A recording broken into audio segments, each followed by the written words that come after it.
Subscribe करें गुरुजी world और bell icon को प्रेस करें सबसे पहले सिलेक्शन के लिए। जय हिंद साथियों, आप सभी का स्वागत करता हूं आप सभी के अपने चैनल गुरुजी वर्ल्ड में। यूपी ट्रिपल एससी वीडियो और एग्जाम के लिए 50 ऐसे क्वेश्चंस आज आप इस क्लास में देखेंगे जो किसी न किसी एग्जाम्स में पूछे गए हैं। यानी कि यूपी ट्रिपल एससी के किसी न किसी एग्जाम्स में वो क्वेश्चंस पूछे गए हैं जो आज आप लोग यहाँ पर देखेंगे। ठीक है, क्योंकि इनके साथियों रिपीट होने की बहुत ज्यादा संभावना है। चलिए, तो पहला क्वेश्चन आपकी स्क्रीन पर है कि चरक संहिता किससे संबंधित है। तो चरक साथियों कौन थे? ये एक आयुर्वेद के विद्वान थे और ये किसके काल में विद्वान थे? तो कंस के राज दरबार में थे ये चरक। ठीक है, और इनकी एक रचना थी साथियों चरक संहिता जिसे कहा जाता है। तो चरक संहिता किससे संबंधित है? चरक संहिता साथियों चिकित्सा से संबंधित है। और अगर पूछा जाए चरक संहिता जो है किसकी रचना है तो आपको क्या बताना है? चरक संहिता साथियों चरक की ही रचना है। उसके बाद देखेंगे अगले नंबर का प्रश्न आपकी स्क्रीन पर है। आपको यहां पर साथियों बताना है इस क्वेश्चन का राइट आंसर आपका क्या हो सकता है, बताइए। चलिए, तो यहां पर साथियों अगर हम लोग बात करें कि मौर्य अर्थव्यवस्था मुख्य रूप से किस पर निर्भर है? कृषि अर्थव्यवस्था पर थी, व्यापार आधारित अर्थव्यवस्था पर थी, उद्योग आधारित अर्थव्यवस्था पर थी या युद्ध आधारित अर्थव्यवस्था पर थी? तो यहां पर आप लोग ध्यान रखेंगे जो मौर्य अर्थव्यवस्था थी साथियों वो मुख्य रूप से कृषि अर्थव्यवस्था थी। आपको ध्यान रखना है, यानी कि कृषि अर्थव्यवस्था पर निर्भर थी। उसके बाद देखेंगे अगले नंबर का प्रश्न आपकी स्क्रीन पर है। आपसे पूछा यह जा रहा है साथियों कि अशोक के प्रधान शिलालेखों में से सबसे बड़ा शिलालेख कौन सा है? तो अशोक की अगर बात करते हैं तो इसका जो सबसे बड़ा शिलालेख रहा है वो कौन सा शिलालेख रहा है? वो 13वां शिलालेख रहा है। और अगर बात करें इस 13वें शिलालेख में किस बात का वर्णन किया गया है? तो जब अशोक साथियों था तो उसने कलिंग का युद्ध लड़ा था। तो कलिंग के युद्ध के बारे में ही इसमें लिखा हुआ है अशोक के 13वें शिलालेख में। इसलिए जिन लोगों का भी आंसर यहाँ पर ऑप्शन नंबर सी है तो बिल्कुल करेक्ट है। अब उसके बाद देखिए साथियों अगले नंबर का क्वेश्चन आपकी स्क्रीन पर है। आपसे पूछा जा रहा है कि ईस्ट इंडिया कंपनी की स्थापना हुई तब भारत पर निम्नलिखित में से किसका शासन था? बताने की कोशिश कीजिए। देखिए, सबसे पहले अगर बात करें तो ईस्ट इंडिया कंपनी की स्थापना कब हुई? तो 1600 में ईस्ट इंडिया कंपनी की स्थापना हुई थी। उस समय साथियों कौन था? और मैं आपको बता दूं यहां पर अगर बात करें तो आप लोग साथियों ध्यान रखेंगे मुगल सम्राट, यानी कि कौन सम्राट थे? तो मुगल सम्राट थे। अब मुगल सम्राट में कौन थे? तो अकबर का शासनकाल उस समय चल रहा था जब ईस्ट इंडिया की स्थापना हुई, यानी कि 1600 में। तो 1556 से लेकर 1605 तक साथियों अकबर का शासनकाल चला है। तो 1620 में जो आता है इसमें ईस्ट इंडिया कंपनी की स्थापना हुई थी। तो इसमें साथियों इस समय अकबर का शासनकाल था। उसके बाद देखिए साथियों अगले नंबर का क्वेश्चन है। ये तो साथियों ग्राम विकास अधिकारी के पेपर में पूछा गया था आपसे। ठीक है, 10वें या आखिरी सिख गुरु कौन से? देखिए, पहले सिख गुरु की बात करें तो गुरु नानक हैं। अगर बात करें साथियों यहां पर अगर बात करें तो अंतिम गुरु यानी कि जो सबसे आखिरी गुरु थे, 10 गुरु हुए हैं, जो सबसे अंतिम गुरु हुए हैं उनका नाम था गुरु गोविंद सिंह। इसलिए आंसर अगर आपका जा रहा है यहां पर ऑप्शन नंबर डी के साथ तो बिल्कुल करेक्ट हो जाता है भाई। बहुत बढ़िया, वेरी गुड क्लास। उसके बाद देखेंगे अगले नंबर का प्रश्न है कि किस सिख गुरु की जयंती गुरु पर्व त्योहार के रूप में मनाई जाती है? आपको बताना है इस क्वेश्चन का राइट आंसर आपका क्या हो सकता है। चलिए, तो जो सिख धर्म की अगर बात करें जो पहले गुरु थे और पहले गुरु का नाम क्या था? गुरु नानक देव था। तो साथियों गुरु नानक की जयंती गुरु पर्व त्योहार के रूप में मनाई जाती है, ये आप लोग ध्यान रखेंगे। इसलिए जिनका भी आंसर यहाँ पर है ऑप्शन नंबर डी के साथ तो बिल्कुल करेक्ट है। चलिए, तो सिख पंथ के संस्थापक कौन थे? तो गुरु नानक थे। सिखों के पहले गुरु कौन थे साथियों? तो गुरु नानक थे, आपको ध्यान रखना। और इनकी ही जयंती पर गुरु पर्व त्योहार मनाया जाता है, आपको ध्यान रखना। उसके बाद देखेंगे अगले नंबर का प्रश्न आपकी स्क्रीन पर है कि भूदान ग्राम दान यानी कि भूदान ग्राम दान आंदोलन जो है ये साथियों किसके द्वारा शुरू किया गया था? तो किसके द्वारा शुरू किया गया था बताने की कोशिश करेंगे आप सभी लोग, बताइए। चलिए, विनोबा भावे के द्वारा, एम.के. गांधी के द्वारा, जयप्रकाश नारायण के द्वारा या साथियों आचार्य कृपलानी के द्वारा? चलिए, तो विनोबा भावे आप लोग ध्यान रखेंगे। क्या आपको ध्यान रखना है? आंसर आपका जो जाएगा वो ऑप्शन नंबर ए के साथ जाएगा और जिनका भी आंसर यहाँ पर ए है तो बिल्कुल करेक्ट है। उसके बाद देखिए साथियों ये भी क्वेश्चन रिपीट हो गया, कोई दिक्कत नहीं। महालवाड़ी प्रणाली कहाँ लागू की गई बताइए। चलिए, तो आपसे पूछा यह जा रहा है साथियों कि महालवाड़ी, ठीक है, अगर बात करें तो प्रणाली ये कहाँ पर लागू की गई? तो ये उत्तर प्रदेश में लागू की गई, ये आप लोग ध्यान रखेंगे। इसलिए जो लोग भी यहाँ पर है ऑप्शन नंबर बी के साथ तो बिल्कुल करेक्ट आंसर है साथियों। चलिए, अब उसके बाद देखेंगे अगले नंबर का प्रश्न आपकी स्क्रीन पर है कि 1795 और 1804 के बंगाल विनियमन अधिनियमों ने क्या घोषित किया? तो साथियों क्या घोषित किया? सती प्रथा को अवैध करना, कन्या हत्या को अवैध करना, विधवा पुनर्विवाह को वैध करना या बाल विवाह को अवैध करना। तो यहाँ पर आपका राइट आंसर जो होगा वो कन्या हत्या को अवैध करने के साथ जाएगा। आंसर आपका जो होगा वो ऑप्शन नंबर बी हो जाएगा। उसके बाद देखिए अगले नंबर का प्रश्न है कि 1891 में B.M. मालाबारी के प्रयासों को तब फल मिला जब सहमति की उम्र अधिनियम को पारित किया गया, जिसके अनुसार कितने वर्ष से कम की बालिका को विवाह पर प्रतिबंध लगा था, ये आपसे साथियों पूछा जा रहा है। तो यहाँ पर अगर बात करें 12 वर्ष इस क्वेश्चन का बिल्कुल करेक्ट आंसर हो जाएगा, ऑप्शन नंबर बी। उसके बाद देखिए अगले नंबर का क्वेश्चन कि संयुक्त राज्य अमेरिका ने किस वर्ष दूसरे विश्व युद्ध में प्रवेश किया था, आपको बताना है। बताइए। देखिए दूसरे विश्व युद्ध की अगर बात करें तो ये 1939 से लेकर 1945 के बीच चला, ये आपको ध्यान रखना है। ठीक है।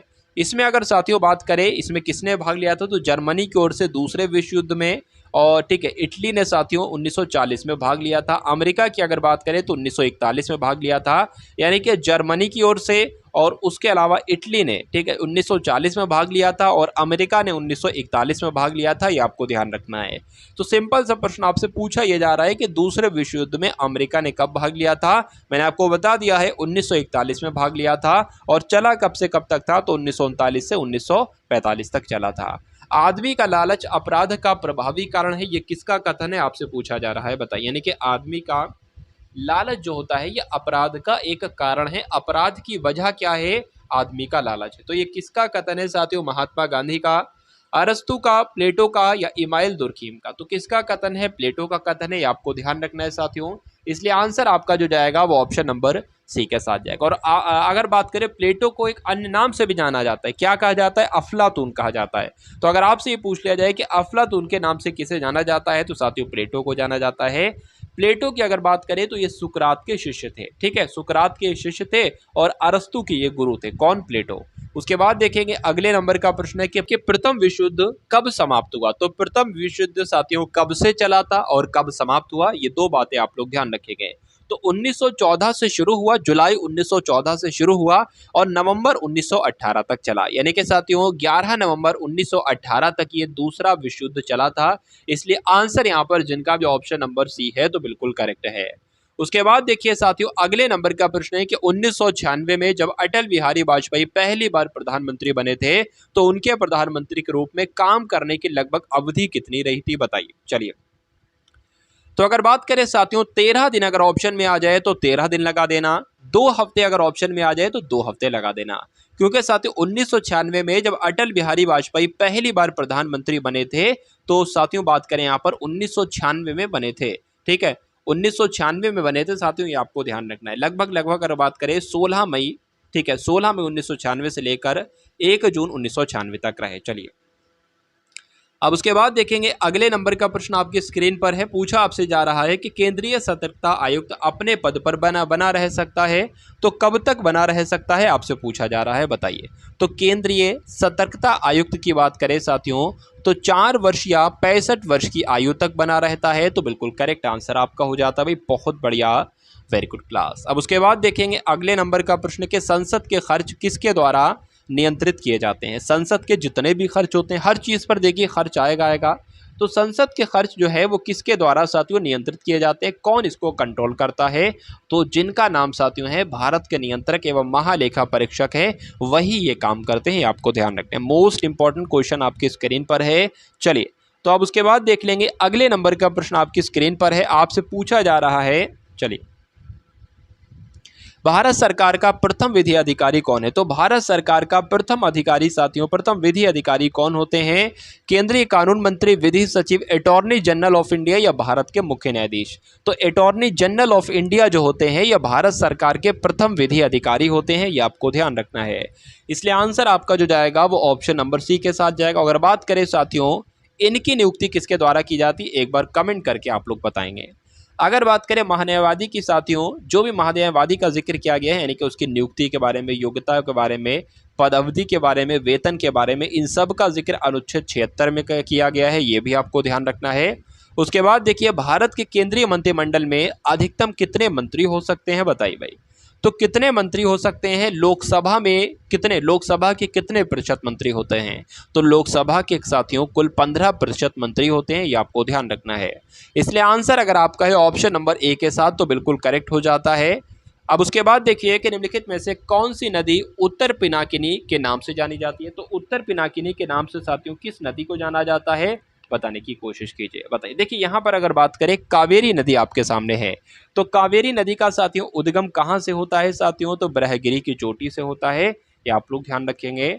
और अगर बात करें कौन सी नदी उत्तर पिनाकिनी के नाम से जानी जाती है, तो पेन्नार नदी जो है, पेन्नार नदी, ये साथियों उत्तर पिनाकिनी के नाम से जानी जाती है, ये आपको ध्यान रखना है। चलिए अब उसके बाद देखेंगे अगले नंबर का प्रश्न आपकी स्क्रीन पर कि निम्नलिखित में से कौन सी नदी खम्बात की खाड़ी में नहीं मिलती है? तो कौन सी नदी साथियों खम्बात की खाड़ी में मिलती है?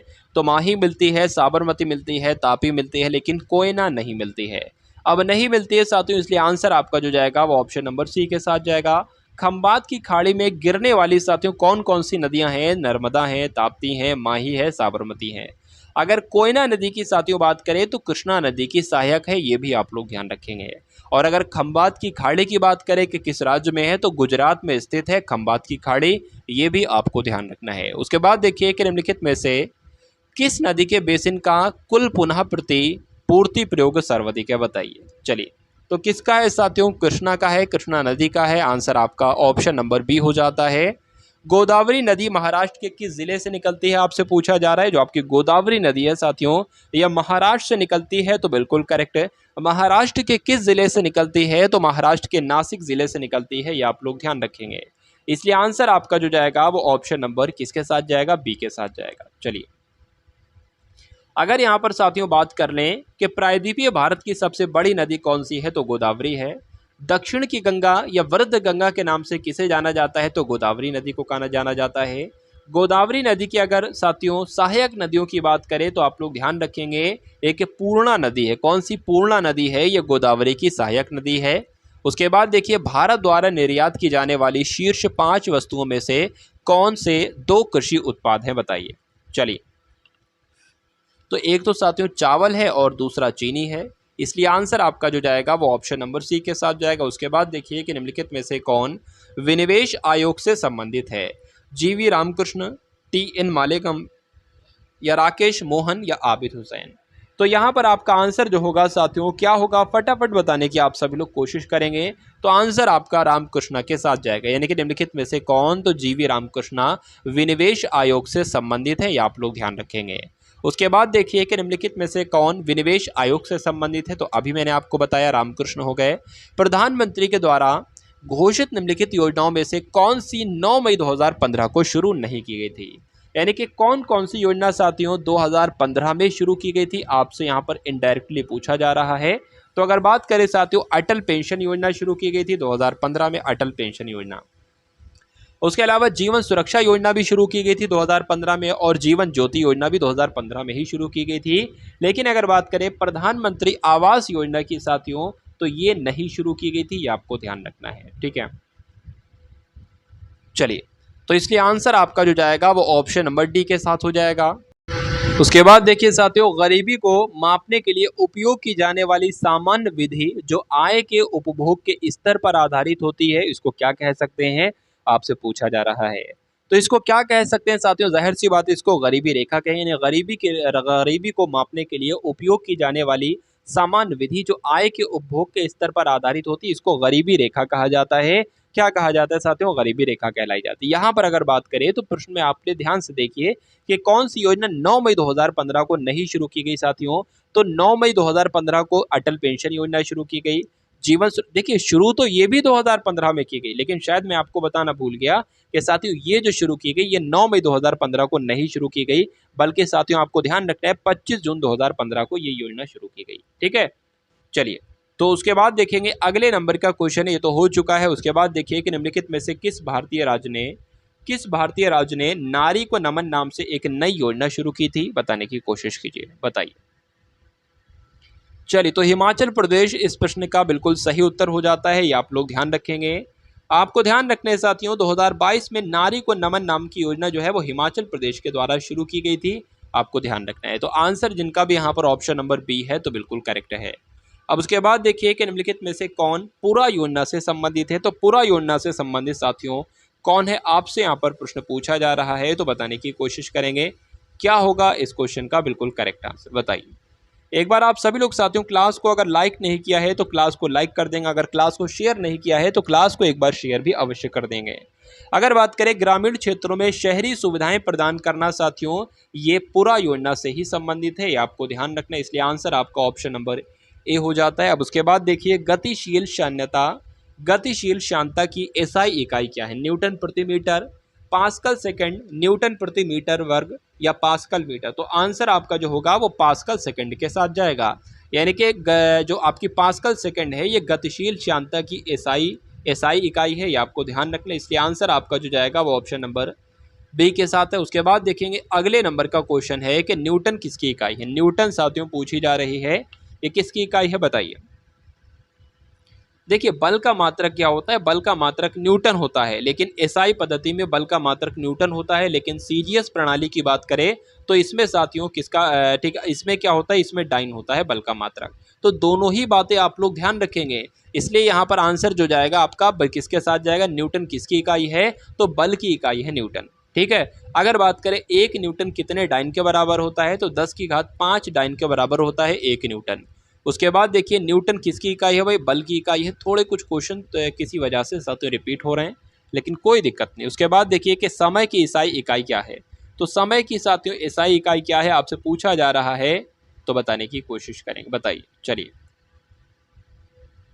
तो आंसर यहाँ पर जिनका भी सेकंड के साथ है तो बिल्कुल करेक्ट आंसर हो जाता है आपका भाई। अगर लंबाई की बात करें तो लंबाई का मात्रक मीटर है, ताप के मात्रक की बात करें तो केल्विन है, द्रव्यमान के मात्रक की बात करें तो किलोग्राम है, विद्युत धारा के मात्रक की बात करें साथियों तो एम्पियर होता है, ये आपको ध्यान रखना है। और समय के मैंने आपको बता दिया है, समय का एसआई मात्रक एसआई इकाई क्या हो जाएगी साथियों, सेकंड हो जाएगी। उसके बाद देखेंगे अगले नंबर का प्रश्न आपकी स्क्रीन पर है, आपसे पूछा यह जा रहा है कि विद्युत चुंबक किससे तैयार होते हैं, नरम लोहे से, इस्पात लोहे से, कोबाल्ट से या पीतल से। तो चुंबकीय विद्युत चुंबकीय साथियों किससे तैयार होते हैं, आंसर आपका किस ऑप्शन के साथ जाएगा, तो नरम लोहे से तैयार होते हैं साथियों। जो विद्युत चुंबक बनाए जाते हैं नरम लोहे से बनाए जाते हैं, इसलिए जो लोग भी यहाँ पर ऑप्शन नंबर ए के साथ तो बिल्कुल करेक्ट है। प्रकाश वोल्टीय सेल होता है, तो प्रकाश वोल्टीय सेल जो है साथियों, यह प्रकाश वोल्टीय सेल सौर सेल है, थर्मल सेल है, सल्फर सेल है या मोलर सेल है, बताइए चलिए। तो आंसर आपका जो जाना चाहिए वो सौर सेल के साथ जाना चाहिए, यानी कि प्रकाश वोल्टीय सेल जो है ये सौर सेल है। उसके बाद देखिए कि निम्नलिखित में से कौन एक थर्मोसेटिंग प्लास्टिक है, तो इनमें से कौन सा साथियों एक थर्मोसेटिंग प्लास्टिक है, आपसे पूछा ये जा रहा है। पॉलीथीन है, बेकेलाइट है, पीवीसी है या पॉलिस्टर है। तो बेकेलाइट इस क्वेश्चन का जो लोग भी सोच रहे हैं कि उत्तर हो सकता है, तो बिल्कुल करेक्ट आंसर आपका हो जाता है। उसके बाद देखिए कि हाइपोक्सिया क्या है, आपसे पूछा यह जा रहा है साथियों कि हाइपोक्सिया क्या है, तो रक्त में ऑक्सीजन का निम्न स्तर, इसको कहते हैं हाइपोक्सिया। या शरीर में ऑक्सीजन का निम्न स्तर, या शरीर में रक्त का निम्न स्तर, या रक्त में कार्बन डाइऑक्साइड का निम्न स्तर। तो आंसर आपका यहाँ पर क्या हो सकता है, तो रक्त में ऑक्सीजन का निम्न स्तर हाइपोक्सीमिया कहलाया जाता है। तो जिनका भी आंसर यहाँ पर बिल्कुल ऑप्शन नंबर ए है, तो बिल्कुल करेक्ट आंसर आपका है भाई ऑप्शन नंबर ए। उसके बाद देखिए कि एक ही समय दोनों तरफ कौन सा प्रणाली देख सकते हैं, यानी कि एक ऐसे प्रणाली का नाम आपसे बताना है, आपको बताना है कि जो दोनों तरफ साथियों देख सकता है। बताइए, गिरगिट है, छिपकली है, सर्प है या कछुआ है।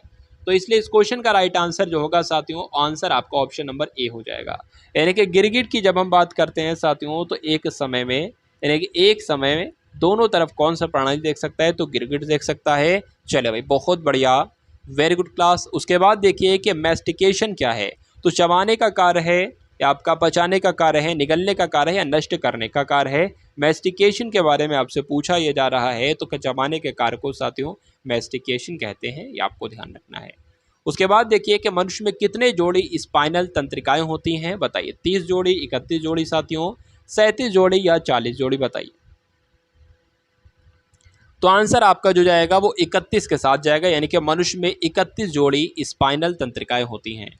उसके बाद देखिए मनुष्य में यूरिया किस में बनता है, तो मनुष्य में साथियों जो यूरिया बनता है वो किस में बनता है, बताने की कोशिश कीजिए। यकृत में, प्लीहा में, वृक्क में साथियों या मूत्रवाहिनी में। तो मनुष्य में यूरिया जो बनता है वो यकृत में बनता है, लीवर में बनता है, इसलिए आंसर आपका किस ऑप्शन के साथ है, ऑप्शन नंबर ए के साथ है। निम्नलिखित में से किसमें एनीमिया होने का खतरा अधिक होता है? तो एनीमिया होने का खतरा साथियों किसमें अधिक होता है? वृद्ध व्यक्ति में, बच्चों में, गर्भवती महिलाओं में या जानवर में? तो आंसर आपका यहाँ पर जो होगा वो गर्भवती महिलाओं के साथ जाएगा। यानी कि एनीमिया होने का खतरा किसको रहता है? गर्भवती महिलाओं को रहता है। उसके बाद देखिए घेंगा यानी कि ग्वाइटर कहते हैं इसको। यह रोग किसकी अल्प क्रियाता की वजह से होता है? बताइए भाई क्या हो सकता है साथियों इस क्वेश्चन का राइट आंसर? तो बताने की कोशिश करेंगे, बताइए। चलिए, तो थायरॉक्साइड की वजह से होता है, यानी कि अवटु ग्रंथि की वजह से होता है। आंसर आपका जो जाएगा वो ऑप्शन नंबर ए के साथ जाएगा। उसके बाद देखिए कि निम्नलिखित में से किस खनिज की कमी से एनीमिया होता है? कौन सा ऐसा खनिज है जिसकी कमी से साथियों एनीमिया हो जाता है? मैग्नीशियम की कमी से, लोहे की कमी से, जस्ते की कमी से या साथियों शीशे की कमी से? तो यहाँ पर आंसर आपका क्या हो सकता है? आंसर अगर आपका है ऑप्शन नंबर बी तो बिल्कुल करेक्ट है। यानी कि किसकी कमी से? अगर लोहे की, आयरन की कमी हो जाए तो एनीमिया नामक रोग हो सकता है। उसके बाद देखिए आंसू का पीएच मान कितना होता है? बताइए भाई। चलिए, आंसू का पीएच मान आपसे यहाँ पर पूछा जा रहा है तो बताने की कोशिश करेंगे। आंसू की अगर बात करें तो साथियों आंसू जो होते हैं वो कैसे होते हैं? हल्के क्षारीय होते हैं और इनका पीएच मान कितना होता है? तो 7.4 से लेकर साथियों 7.6 के बीच होता है। तो 7.4 अगर उत्तर आ जाए तो 7.4 लगा देना, 7.5 आ जाए या 7.6 आ जाए, उत्तर आपको इन तीन में से ही एक लगाना है। पुस्तक है ये फंगी एंड प्लांट डिसीजेस। इस पुस्तक के लेखक साथियों कौन है? केसी मेहता है या बीबी मुंडकर है, जे बटलर है या दस्तूर है? तो यहाँ पर आपको ध्यान क्या रखना है साथियों? मुंडकर का नाम आपको ध्यान रखना है, यानी कि डॉक्टर बीबी मुंडकर ने साथियों कौन सी पुस्तक लिखी थी? तो फंगी एंड प्लांट डिसीजेज नामक ये पुस्तक लिखी थी। उसके बाद देखेंगे अगले नंबर का प्रश्न है कि प्रिंट देने के लिए क्या सिलेक्ट करेंगे? अगर हमें साथियों प्रिंट निकालना हो तो हम क्या सिलेक्ट करेंगे? आपसे ये पूछा जा रहा है, बताइए। चलिए, तो फाइल को, टूल्स को, स्पेशल को या एडिट को? बताइए। चलिए, तो सबसे पहले साथियों हम लोग कहाँ पर जाएंगे? फाइल में जाएंगे। उसके बाद हम लोग किस पर साथियों क्लिक करेंगे? प्रिंट पर क्लिक करेंगे। तो प्रिंट देने के लिए, प्रिंट निकालने के लिए क्या सेलेक्ट करेंगे? पहले फाइल, उसके बाद प्रिंट, ये आपको ध्यान रखना। उसके बाद देखेंगे अगले नंबर का क्वेश्चन साथियों आपके स्क्रीन पर है। आपसे ये पूछा जा रहा है कि इनमें से किस इनपुट डिवाइस का उपयोग व्यापक रूप से योग्यता परीक्षण जैसे परीक्षणों में किया जाता है? और ये क्वेश्चन आ चुका है ग्राम विकास अधिकारी 2018 के पेपर में, बताने की कोशिश कीजिए। तो ऑप्टिकल मार्क पहचान साथियों इस क्वेश्चन का बिल्कुल करेक्ट आंसर हो जाएगा। आंसर आपका जो जाएगा वो ऑप्शन नंबर बी के साथ जाएगा। उसके बाद देखिए साथियों यहाँ पर 50 क्वेश्चन साथियों आपके लिए यूपी ट्रिपल सी वीडियो के एग्जाम के लिए आपने देखे, जिसमें यूपी ट्रिपल सी के सभी और सभी क्वेश्चन आपने देखे। तो उम्मीद करता हूँ क्लास आपको पसंद आई होगी। अगर पसंद आई है तो क्लास को लाइक करके एक बार क्लास को शेयर कीजिएगा। मिलते हैं हम सभी लोग आने वाली वीडियो में। जय हिंद साथियों। सब्सक्राइब करें गुरुजी वर्ल्ड और बेल आइकन को प्रेस करें सबसे पहले सिलेक्शन के लिए।